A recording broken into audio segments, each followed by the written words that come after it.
Paz do Senhor a todos, sejam bem-vindos a mais um programa Raízes Pentecostais. E hoje, acompanhado aqui do irmão Bruno, nós teremos a segunda parte da entrevista com o pastor Cláudio Honor de Andrade, o conselheiro bíblico da ETAD, onde nós falaremos a respeito do arrebatamento da igreja. Sejam todos bem-vindos, a paz do Senhor a todos, paz do Senhor, irmão Bruno. Paz do Senhor, Mike, paz do Senhor, meus irmãos. E vamos agora para a segunda parte dessa entrevista.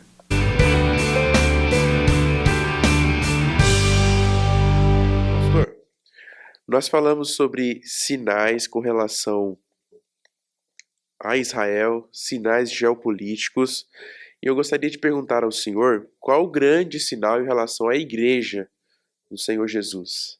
Para respondermos a esta pergunta, querido Mike, abriremos as nossas Bíblias em Mateus capítulo 24 e leremos os versículos 4 e 5.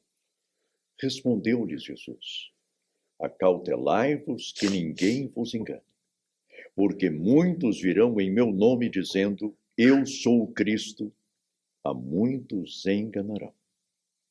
Por conseguinte, o grande sinal em relação à Igreja de Cristo é o aparecimento de falsos cristos e falsos profetas.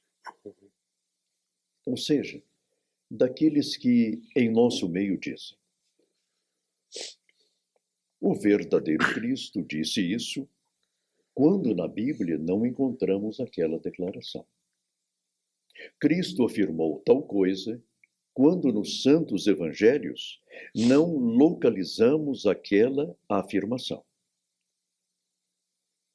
Cristo respondeu dessa forma, quando no Novo Testamento não conseguimos detectar aquela asserção de nosso Senhor. Quanto aos falsos profetas, simulam eles os dons espirituais, profetizam em nossas igrejas para jogar a igreja contra o seu pastor, o pastor contra os obreiros contra a mocidade e a mocidade contra as irmãs do círculo de oração. Mas há outros falsos profetas que, trabalhando habilidosamente a teologia como fez Balaão, acabam por criar aquilo que nós poderíamos chamar de engenharia teológica. Criam a engenharia teológica para corromper os santos de nosso Senhor. Infelizmente, nós estamos vivendo esse período. E para combater tais indivíduos, precisamos orar, esforçar-nos e exercer a autoridade que nos deu o Senhor.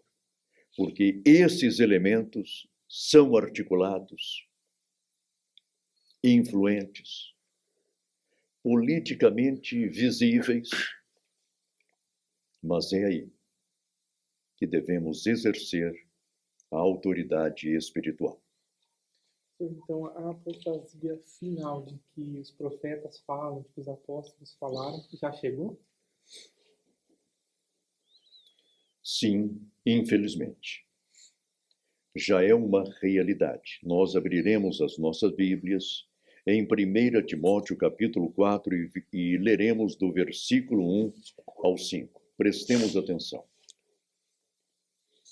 Mas o Espírito expressamente diz que em tempos posteriores ou nos últimos tempos, alguns apostatarão da fé, dando ouvidos a espíritos enganadores e a doutrinas de demônios pela hipocrisia de homens que falam mentiras e têm a sua própria consciência cauterizada, proibindo o casamento e ordenando a abstinência de alimentos que Deus criou para serem recebidos com ações de graças pelos que são fiéis e que conhecem bem a verdade. Pois todas as coisas criadas por Deus são boas e nada deve ser rejeitado se é recebido com ações de graças, porque pela palavra de Deus e pela oração são santificadas. Ora, as advertências de Paulo, o santo apóstolo de nosso Senhor, é gravíssimo. Nós estamos no final dos tempos. E acontece o quê? Muitos de nossos teólogos e doutrinadores estão fazendo teologia em seus gabinetes, muito confortáveis, despreocupados com a saúde espiritual da igreja. Fazem-na tendo ao seu lado um demônio teórico. E a esse demônio, o tal doutrinador ou teólogo dá ouvidos. Ao mesmo tempo que esse mesmo doutrinador ou teólogo é influenciado por espíritos enganadores. A apostasia final ou escatológica chegou. São momentos difíceis, clamorosos, de muito estresse espiritual. Não pode ser momento de desesperança.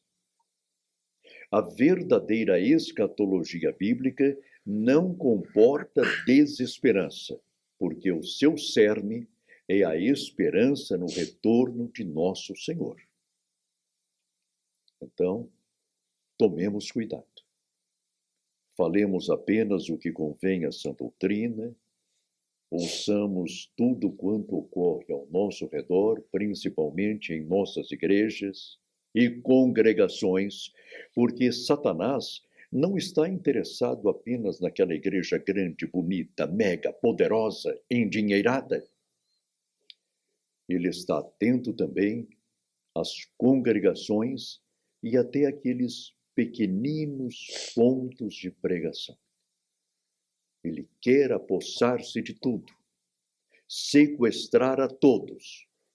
Mas tem uma coisa: mais forte é aquele que está em nós e conosco do que aquele que se acha no mundo. Pastor, o senhor citou agora, o senhor falou a respeito destes homens, né? Com base naquilo que o apóstolo Paulo disse, homens que estão em seus gabinetes, construindo heresias.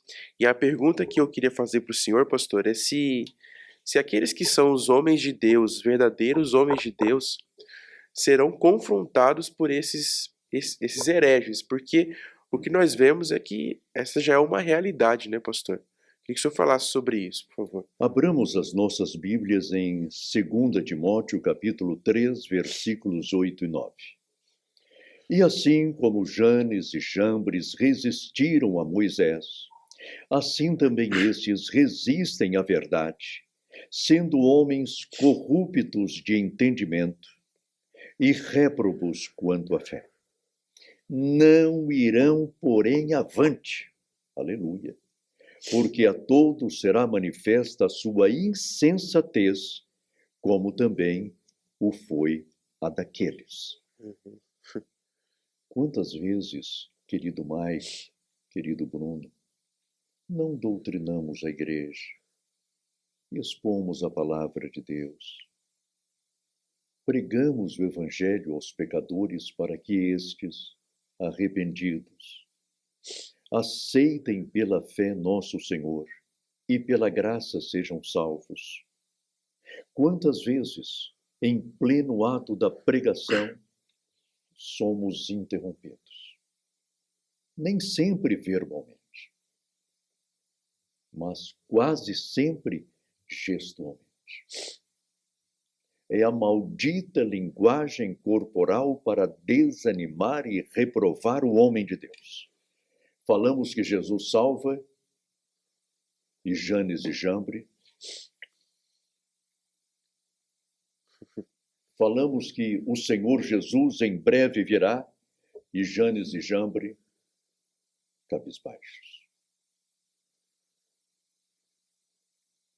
Irmãos, assim como Janes e Jambres confrontaram Moisés, tentando mimetizar os seus sinais diante de Faraó,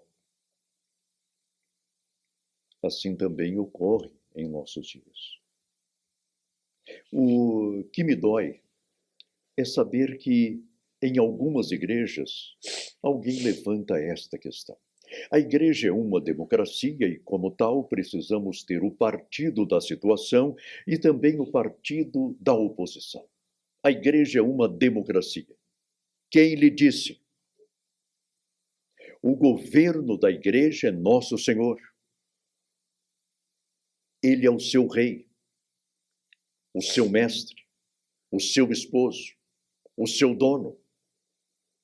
Se a democracia fosse tão excelente assim, o mundo não se encontrava, o mundo não se encontraria neste caos. E olha o caos que toma o mundo. E esses Janes e Jambres procuram desarticular o anjo da igreja, o santo ministério, contrapõem-se a eles e não podem ouvir que a sã doutrina está sendo apregoada. É uma situação difícil. Felizes os que o Senhor já recolheu ao seu celeiro eterno e hoje aguardam a ressurreição de seus corpos. Sim. Pastor, no estudo bíblico que o senhor ministrou recentemente aqui para os alunos do presencial, o senhor citou diversos males que podem afligir a igreja nesses últimos tempos. Queria que o senhor falasse deles. Olha, nós falaremos acerca do ecumenismo, do ecologismo idolátrico, do feminismo teológico, Senhor, quantas tralhas, a teologia de gênero e a tentativa de se destruir hermeneuticamente a Bíblia Sagrada. Pastor, o senhor poderia falar então, para nós aqui, acredito que eu e o irmão Bruno vamos compreender melhor esses termos, e os nossos irmãos de casa, o senhor poderia falar para a gente a respeito destes termos que o senhor acabou de mencionar, que são essas ameaças, né, essas armas contra a igreja? Por favor, pastor. Falemos primeiro sobre o ecumenismo.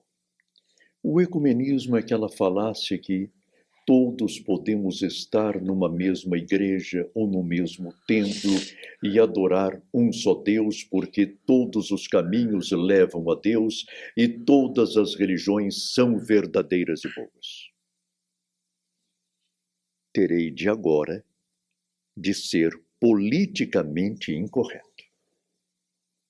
Nem todas as religiões são boas.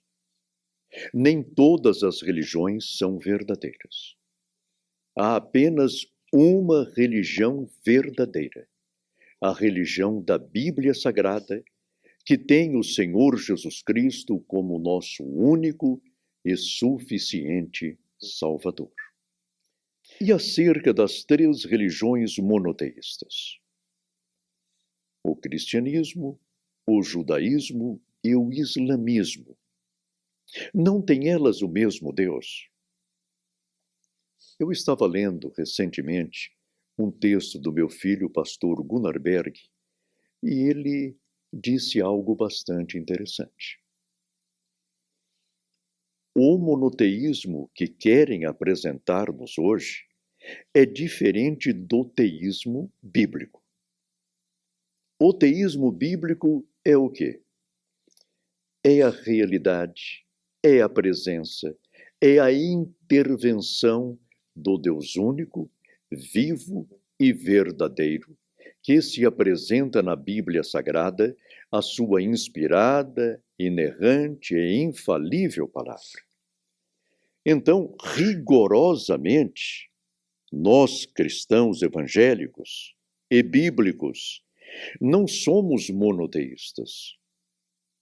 Somos teístas, teístas bíblicos, por acreditarmos em um único Deus, que subsiste nas pessoas igualmente divinas do Pai, do Filho e do Espírito Santo. Não somos triteístas. Acreditamos num único Deus e que subsiste em 3 pessoas divinas. Um só Deus em 3 pessoas divinas. Agora, quanto ao ecumenismo, cuidado. Porque numa primeira etapa, os prepostos do dragão, também conhecido como a velha serpente, e Satanás e diabo, os seus lugares tenentes querem unir as 3 principais religiões que eles chamam de monoteístas: o cristianismo, o judaísmo e o islamismo. Numa segunda etapa, estes mesmos lugares tenentes de Satanás proporão a união de todas as religiões mundiais, e todas estarão sob o tacão do anticristo. Numa terceira etapa, esse mesmo ecumenismo desaguará na adoração do dragão e da besta, conforme leremos aqui em Apocalipse, capítulo 13, do versículo 4 ao 6. E adoraram o dragão, porque deu à besta a sua autoridade, e adoraram a besta, dizendo: quem é semelhante à besta? Quem poderá batalhar contra ela? Foi-lhe dada uma boca que proferia arrogâncias e blasfêmias. E deu-se-lhe autoridade para atuar por 42 meses. E abriu a boca em blasfêmias contra Deus, para blasfemar do seu nome e do seu tabernáculo e dos que habitam o céu. O meu conselho, aqueles pastores e teólogos e letrados e iluminados que acham que o ecumenismo é bonito, é amoroso, é fraternal. Cuidado, querido irmão, para você não se vir um dia a adorar o próprio Satanás, porque o diabo acabará com todas as adorações particulares, segundo Paulo proclama em 2 aos Tessalonicenses, capítulo 2, para deixar apenas o dragão e o anticristo como os únicos objetos de adoração. Permaneçamos naquilo em que fomos doutrinados para entrarmos no céu. Um termo que para mim é novo, assim, foi a primeira vez que eu ouvi foi no estudo bíblico do Senhor. É o ecologismo idolátrico, que é essa forma de ver a natureza que enfraquece o culto a Deus, né? Perfeitamente, Bruno. Nós cristãos não somos contra a natureza, porque a natureza, conquanto não seja uma deusa em si mesma, é uma criação divina. E como criação divina, tem de ser respeitada. Em relação à natureza, não podemos nos mostrar subservientes. Não é a mãe natureza. É tão somente a natureza criada por Deus. E o Senhor deixou-nos aqui na terra para sermos não somente teólogos, mas também cientistas.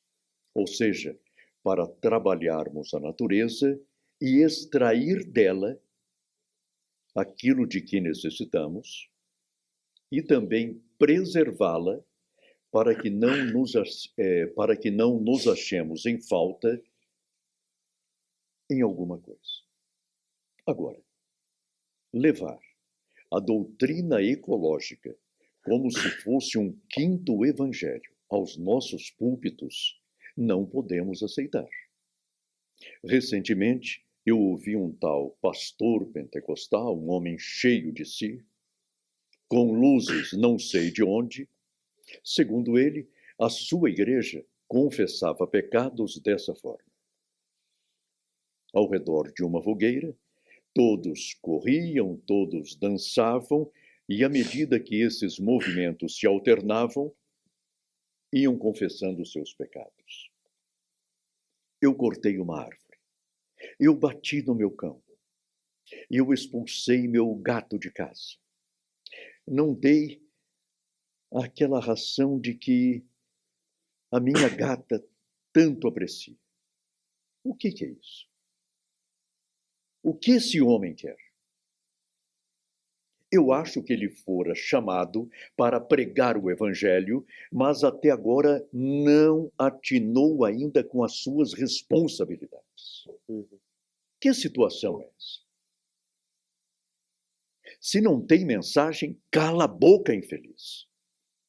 Fique quieto.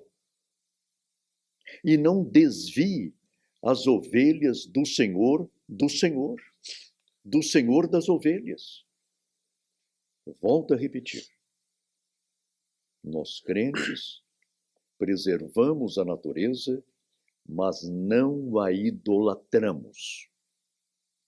E não nos colocamos sob ela, porque o Senhor pôs-nos no mundo para dominarmos sobre a natureza, para dela, repito, tirar os insumos de que necessitamos e, em seguida, preservá-la.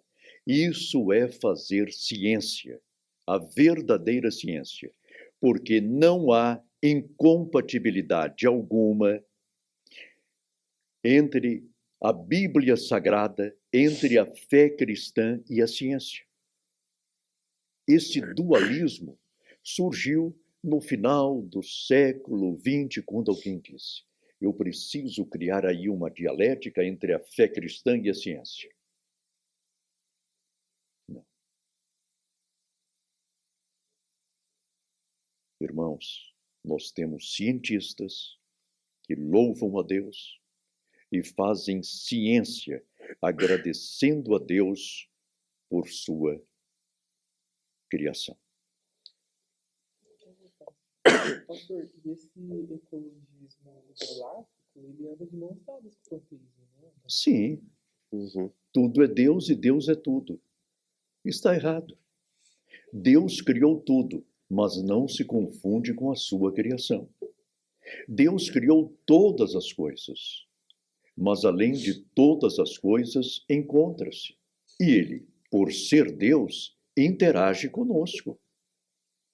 E intervém em nossa história porque Ele é Deus, Ele é perfeito, Ele é soberano e tem todo o direito para intervir em minha biografia e na história da minha nação e da humanidade.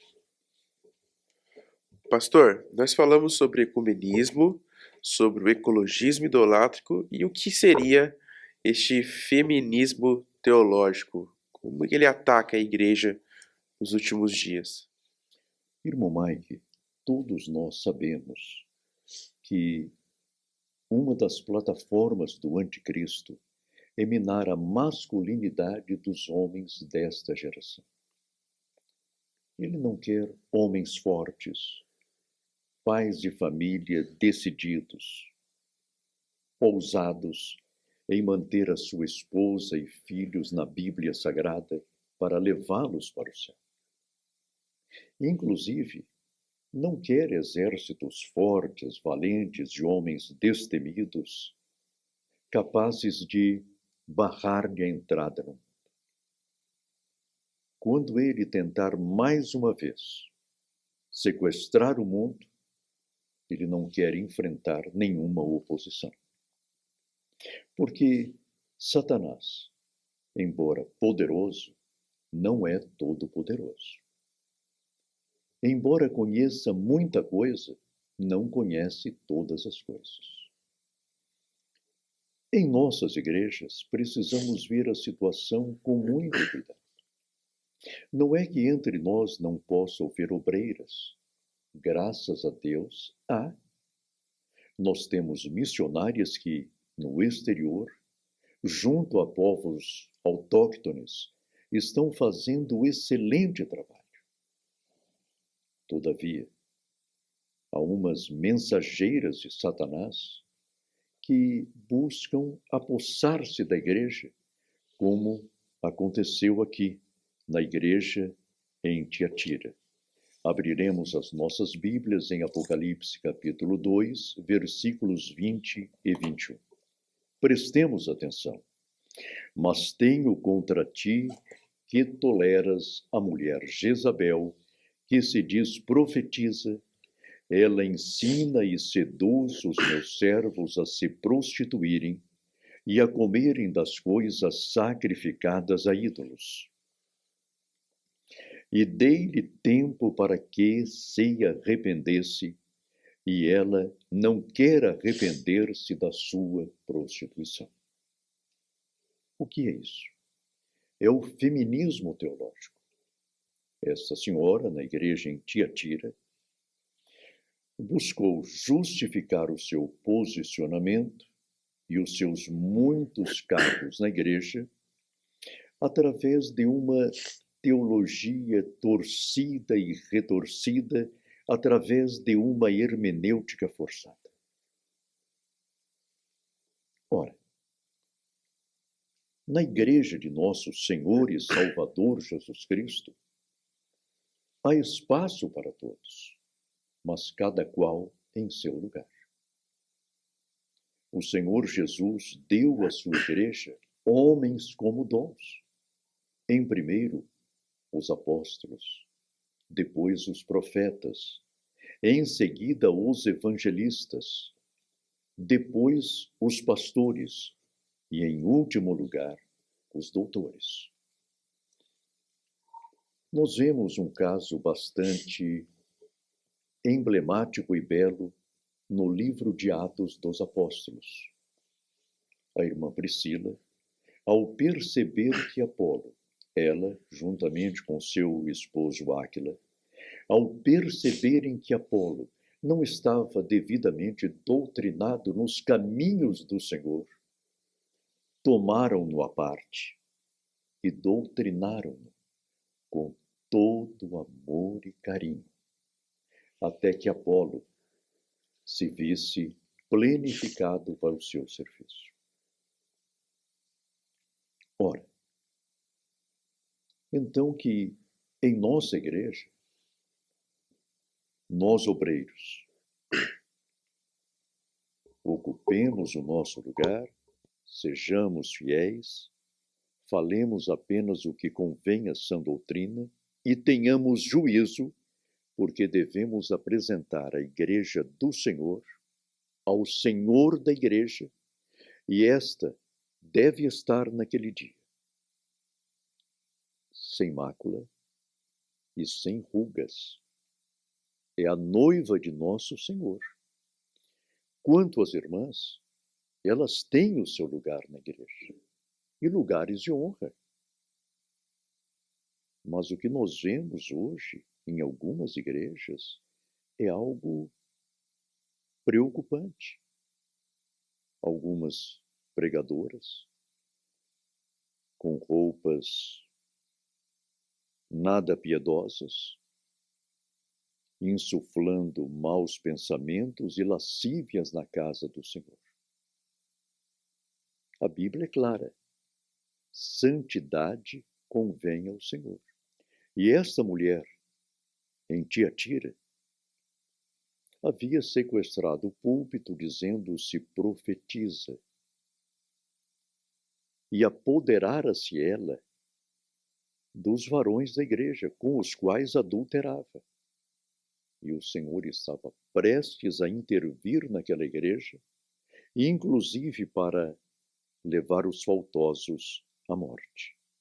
O feminismo teológico, por conseguinte, não tem lugar na igreja de Deus. Pastor, tem uma outra aberração que surge aí, que ela tenta sodomizar a população mundial. E ela já vem com uma certa adjetivação. Ela é chamada de teologia de gênero. Por que teologia? Olha, até bem recentemente, eu não conhecia esta nomenclatura. Aí eu vi algumas senhoras que se dizem teólogas e evangélicas referirem-se a uma tal de teologia de gênero. Irmãos, é algo perigoso. Mas, centremos a nossa fala na ideologia de gênero. O que quer este projeto?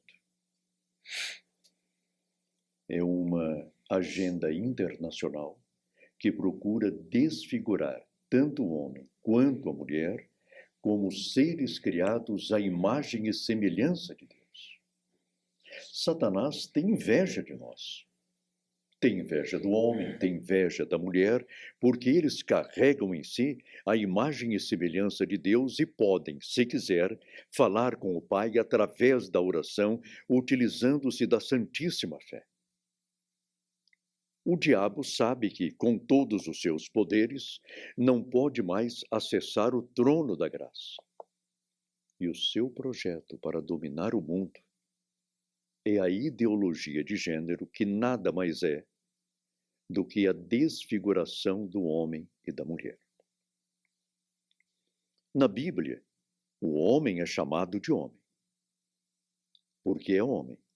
A mulher é chamada de mulher porque é mulher. O que passa disso é de procedência do anticristo. Mas tudo faz parte de um projeto de sodomização da raça humana. Ou seja, de um homossexualismo internacional. Mas alguém poderá repreender-me. Homossexualismo não. O politicamente correto é homossexualidade. É ismo também. Se não fosse ismo, não estaríamos a discutir aqui, neste momento, tal questão. O homossexualismo é ideologia, é filosofia e, infelizmente, querem que seja teologia também, porque há simulacros de igrejas tidas como inclusivistas. Mas a Bíblia coloca as coisas em seus devidos lugares. Romanos capítulo 1, versículos 26 e 27.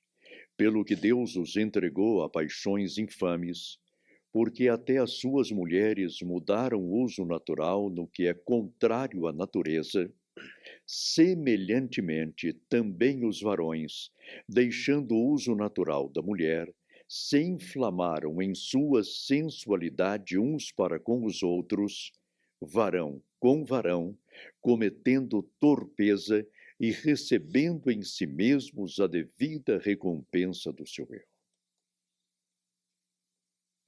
Palavra forte, mas esclarecedora.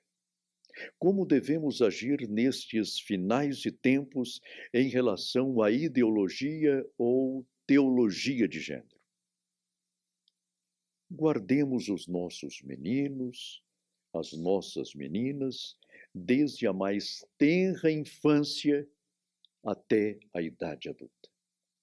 Porque haverá homens e mulheres inescrupulosos para induzi-los a fazerem determinadas cirurgias ou a se hormonizarem, parece que o termo é esse, para que percam a sua configuração com que vieram ao mundo.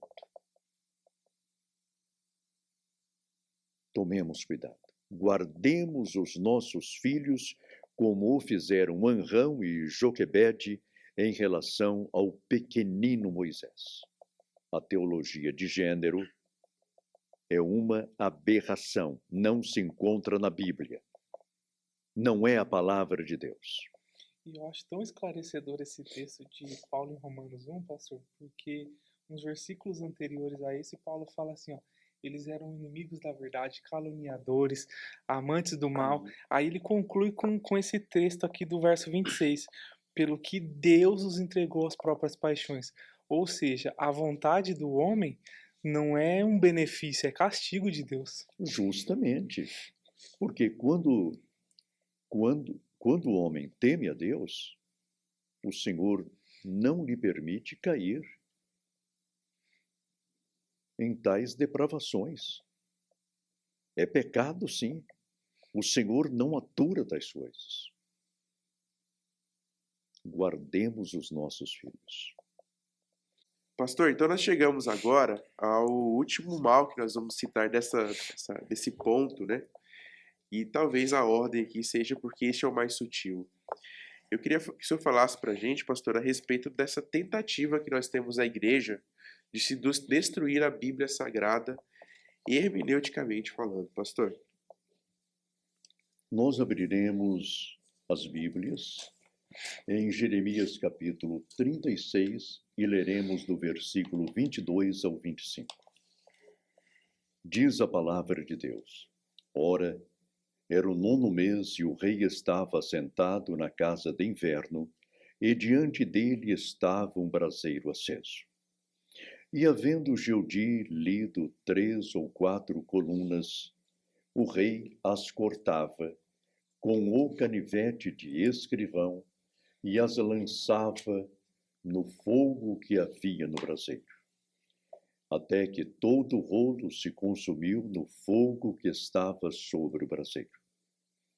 E não temeram, nem rasgaram os seus vestidos, nem o rei, nem nenhum dos seus servos que ouviram todas aquelas palavras, e posto que Eunatã, Delaías e Gemarias tivesse insistido com o rei que não queimasse o rolo, contudo, ele não lhes deu ouvido. Podemos resumir a história dessa forma. O profeta Jeremias recebe uma ordem do Senhor para escrever todas as maldições que adviriam sobre Israel caso o rei, os seus conselheiros e Jerusalém e o reino de Judá não se curvassem diante dele. E através de seu amanuense, Baruque, o profeta Jeremias escreveu todas aquelas lamentações e ais que o rei Joaquim deveria ouvir, para que, arrependendo-se naquele momento, não fosse castigado mortalmente pelo Senhor. E para que Jerusalém, o Santo Templo e o reino de Judá não fossem igualmente destruídos. Mas o rei, ao ouvir as palavras iniciais, com o avanço da leitura, irritou-se de tal forma que, com um canivete de escrivão, começou a cortar literalmente o rolo no qual estavam as palavras de Jeremias, e à medida que eu cortava, lançava as partes no fogo do braseiro. Maldição. Hoje, nem sempre os lugares tenentes do anticristo procuram destruir fisicamente a Bíblia. Buscam destruí-la hermeneuticamente, por intermédio de uma teologia enviesada, perigosíssima, cheia de armadilhas exegéticas. Hoje, infelizmente, deparamos-nos com homens que, com o mesmo canivete, estão a destruir versículo por versículo da palavra de Deus, até que a Bíblia toda seja desmantelada. Eles dizem: não posso pregar este versículo porque sou contra a santidade. Cortam-no do cânon sagrado. Não quero falar sobre o arrebatamento e cortam toda aquela passagem da Bíblia Sagrada. Não quero falar sobre a humanidade e a divindade de Cristo Jesus. Então, cortarei todo o Evangelho de Mateus e ainda o Evangelho de Marcos e ainda o de Lucas e de João. Dessa forma, queridos Bruno e Mike, estão desmantelando a Bíblia, pregando-a malignamente, interpretando-a com a mesma malignidade e com igual malignidade, às vezes traduzindo-a e dela fazendo versões como temos hoje. No entanto, a Bíblia Sagrada é imorredora. não a destruirão, mas os que querem destruí-la, destruídos serão. É uma das agendas do anticristo destruir a Bíblia. Pastor, então a igreja está sendo perseguida sistematicamente. É o que diz nosso Senhor. Leiamos aqui Mateus 24, 9 e 10. Então sereis entregues à tortura e vos matarão, e sereis odiados de todas as nações por causa do meu nome. Nesse tempo muitos hão de se escandalizar e trair-se-ão uns aos outros e mutuamente se odiarão. Neste exato momento, em algum lugar do mundo, um irmão na fé, uma irmã na fé, ou mesmo um jovem, um adolescente ou uma criança está sendo torturado por amor a Cristo. Outros estão sendo executados por não negarem o nome do Senhor. Oremos pelos mártires da Coreia do Norte, da China, da Rússia, do mundo ocidental, e nós, infelizmente, precisamos incluir o Canadá, os Estados Unidos e o Brasil, porque o nosso país já não tem a liberdade que tínhamos antes para proclamarmos o Evangelho. Estamos sendo perseguidos culturalmente, institucionalmente, e não demorará para que fisicamente sejamos perseguidos também. Pastor, nós chegamos agora à nossa última pergunta ao senhor a respeito desse assunto que nós tivemos nesses últimos 2 programas que nós gravamos aqui do Raízes Pentecostais. E eu queria perguntar para o senhor, pastor, como devemos aguardar a vinda do Senhor Jesus? De que maneira? Simples. Orando, lendo as Escrituras, a Bíblia Sagrada, vigiando e a cada instante dizendo Maranata, Maranata e Maranata. Ora vem, Senhor Jesus. Amém. Obrigado, Senhor, porque deste-nos a força necessária para gravarmos ambos os programas. Por nós mesmos não teríamos tanta força. Tu sabes que somos filhos de Adão e como tais cansamos-nos. Mas a nossa oração é que, até que a trombeta estruja, estejamos preparados para o arrebatamento da igreja.